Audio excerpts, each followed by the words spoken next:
Welcome to the only daily podcast focusing on compliance news of the day. Each morning, start your day with a cup of coffee and Tom Fox, the voice of compliance, to hear about 4 of the top compliance, corruption, or leadership stories you will need to start your day. The Daily Compliance News is a production of the Compliance Podcast Network. First, a word from our sponsor.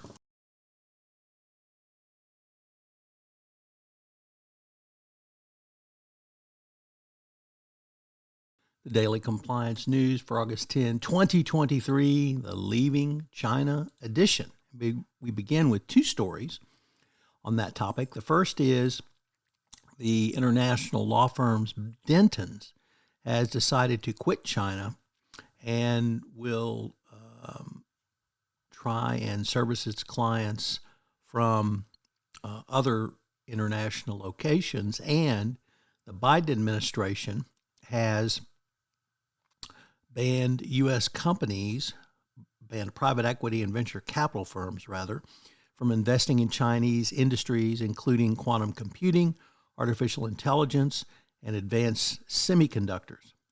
This will obviously squeeze the Chinese economy, and I'm sure it will enable a response back from China. Dentons is the largest Western law firm in China in terms of staff. And once again, we see the impact of China's new counter-espionage law, which has made operating there more difficult. It banned the transfer of information related to national security, but did not define what falls under this rubric. And of course, in China, everything is national security. Obviously, the Chinese market is too big to ignore, but we can see a major confrontation between the United States, perhaps the West, and China increasing.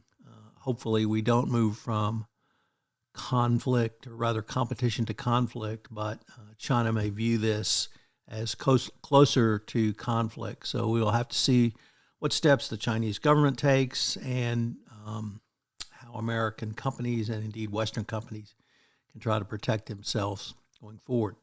Next up, from the Financial Times, an op-ed piece by Jonathan Black entitled, "How Do I Create a Cohesive Team and Eradicate Toxic Behavior?" Obviously, culture is the key to changing behavior, and that starts at the top. It's with strong support from senior management. You have to set the overall tone down to things such as meetings and reinforce that opportunity and make everyone feel safe to call out unwelcome behavior. This is something that I think people need to understand, that making it safe to do so, while maybe being seen as a part of a speak-up culture, is actually a big part of overall corporate culture. The latest company to be targeted by the American First legal group is Kellogg for having an anti-discrimination policy. So the wreckage of this term's Supreme Court rulings continue as conservative legal groups want to put white people in jobs, and they want to encourage discrimination. So we'll see how that plays out in the courts and in the workplace. The Daily Compliance News is a production of the Compliance Podcast Network and a proud member of C-Suite Radio. Thanks so much for listening. I hope you'll join me again tomorrow.